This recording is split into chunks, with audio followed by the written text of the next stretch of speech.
The Praetorian Guard, Chapter 12, The Sky Burns. John sat at the edge of the chaos he had just unleashed, his breathing ragged as the adrenaline slowly began to fade.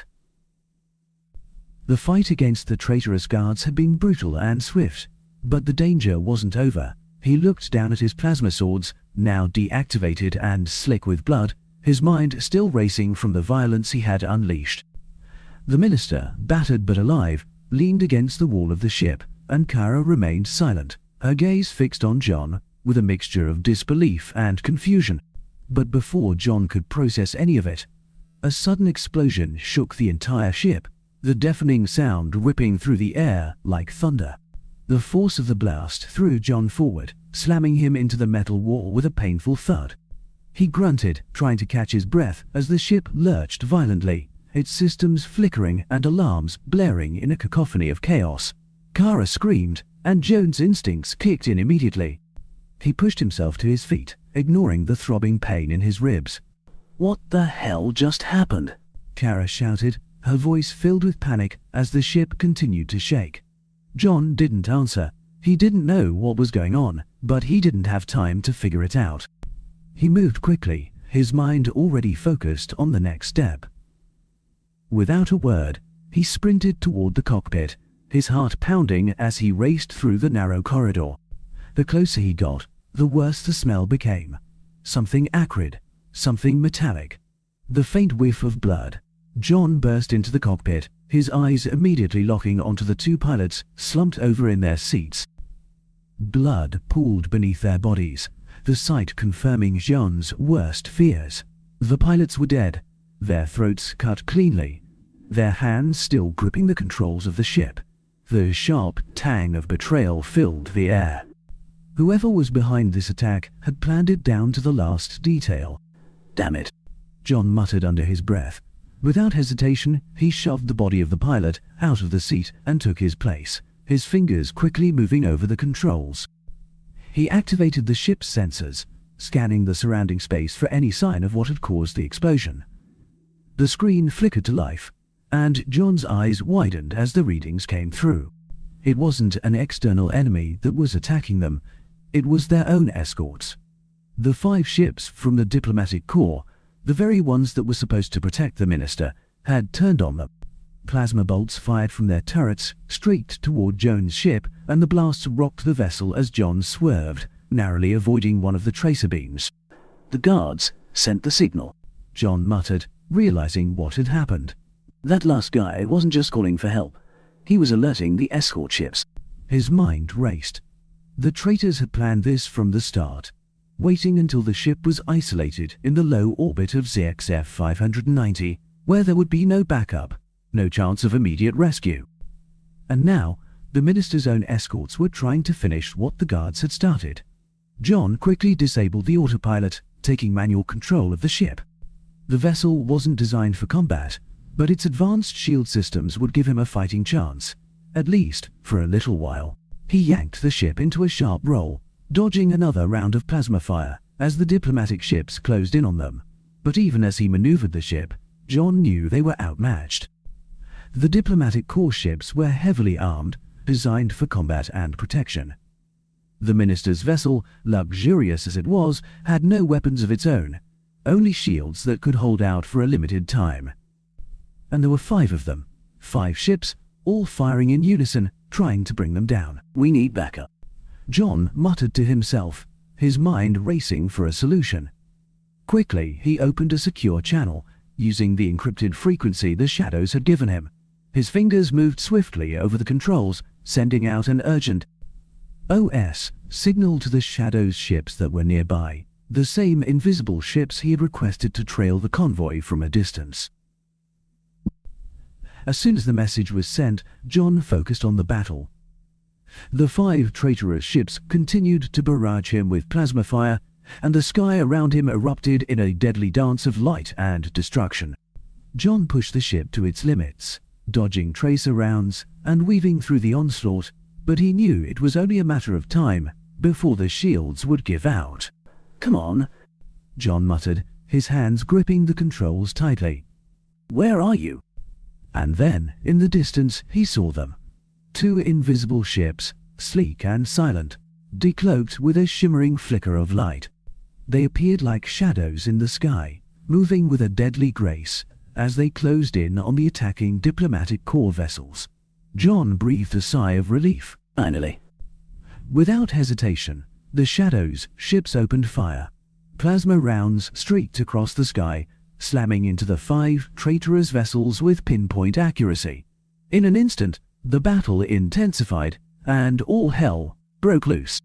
The traitorous ships, now caught between their original target and the Shadow's reinforcements, turned their weapons toward the new threat. The space around them lit up with explosions as the 2 invisible ships engaged the 5, their advanced weaponry cutting through the air with deadly precision. John pulled his ship into a steep dive, narrowly avoiding another volley of plasma fire. The battle raged on around him, but with the reinforcements in play, John had a chance. He focused on dodging the attacks, trusting the Shadow's ships to take care of the rest. For 20 intense minutes, the fight played out in the low orbit of ZXF 590. Plasma rounds tore through the sky, explosions lighting up the darkness, as the Shadow's ships methodically picked apart the diplomatic vessels. One by one, the traitorous ships were destroyed, their wreckage burning in the cold vacuum of space.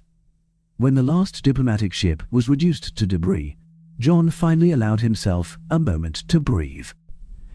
He leaned back in the pilot's seat, his heart still pounding, his body tense from the chaos of the battle. A message pinged through the ship's comms, breaking the silence. John glanced at the screen. It was from one of the Shadow ships now escorting him. The message was brief, but clear. Prepare for approach. John nodded to himself, knowing exactly what was coming next.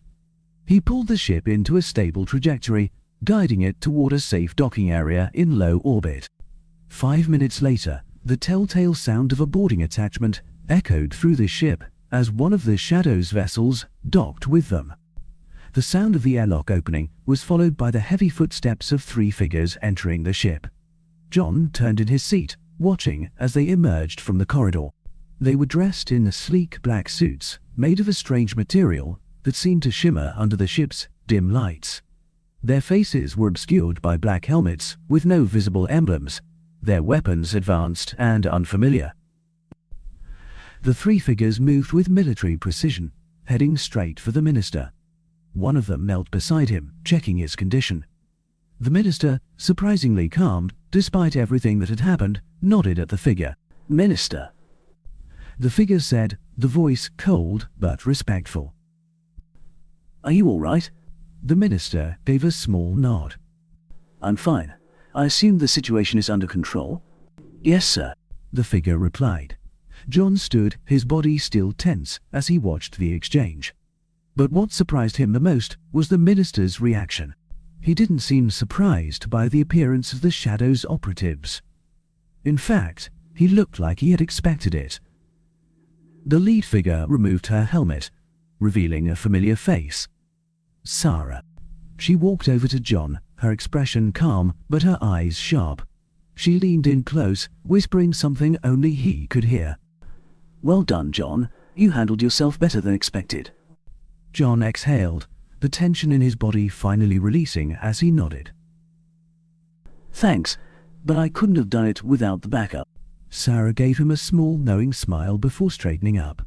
She spoke aloud, addressing everyone in the room. "We're changing the plan. This ship is no longer secure. We'll be the minister's escort from here on out. We'll land on a nearby planet for safety." The minister nodded in agreement, his expression unreadable.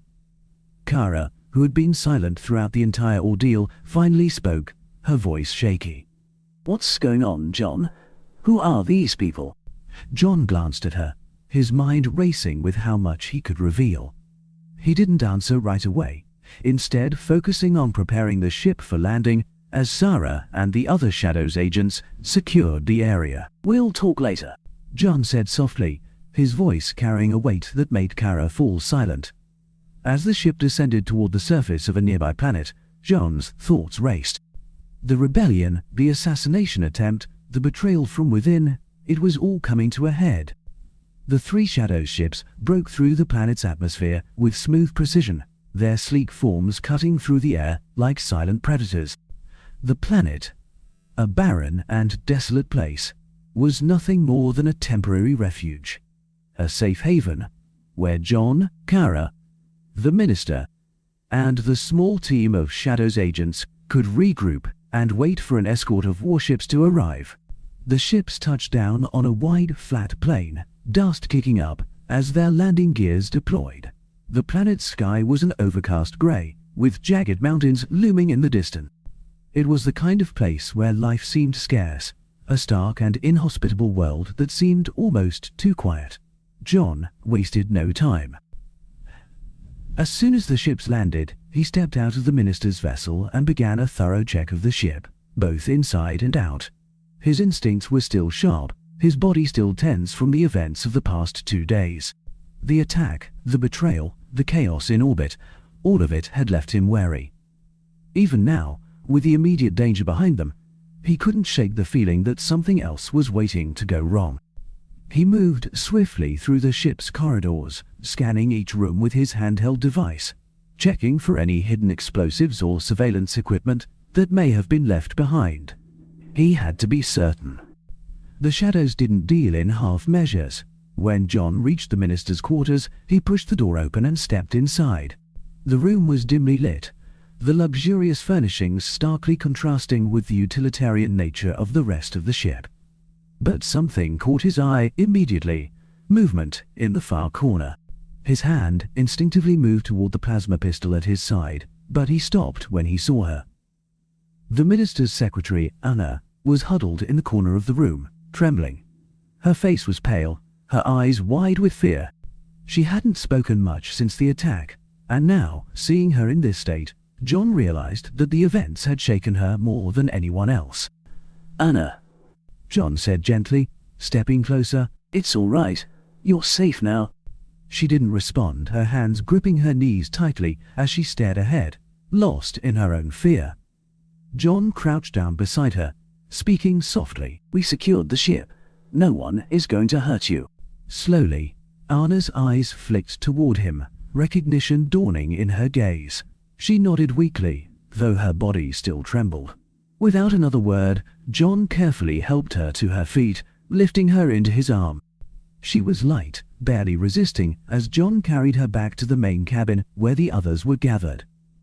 When he arrived, Sarah was already organizing the group, her presence commanding, as she directed the 2 Shadows ships that had remained in orbit to monitor for any potential threats. "We'll be here for a day or 2, Sarah announced, her voice calm but authoritative. "We'll wait until the minister's escort of warships arrives. Until then, we stay vigilant." John gently set Anna down in a chair near the rest of the group. Kara, sitting nearby, gave John a look of concern but said nothing, her eyes still full of questions that she hadn't dared ask yet. John could sense her frustration, but he couldn't afford to explain things. Not now. The truth of what had happened, the betrayal, the rebellion, the role of the Shadows, was something Kara wasn't ready to hear. And John wasn't sure how to tell her. After John and Sarah finished checking the perimeter of their landing site, making sure there were no immediate dangers on the planet's surface, the group settled in for a tense meal. They gathered around a small table inside the ship's common area, eating the ration packs that had been stored aboard the vessel. The atmosphere was thick with unspoken tension. Kara, seated next to John, kept glancing at him, her frustration finally bubbling to the surface. "John," she began, her voice strained. "You have to tell me what's going on.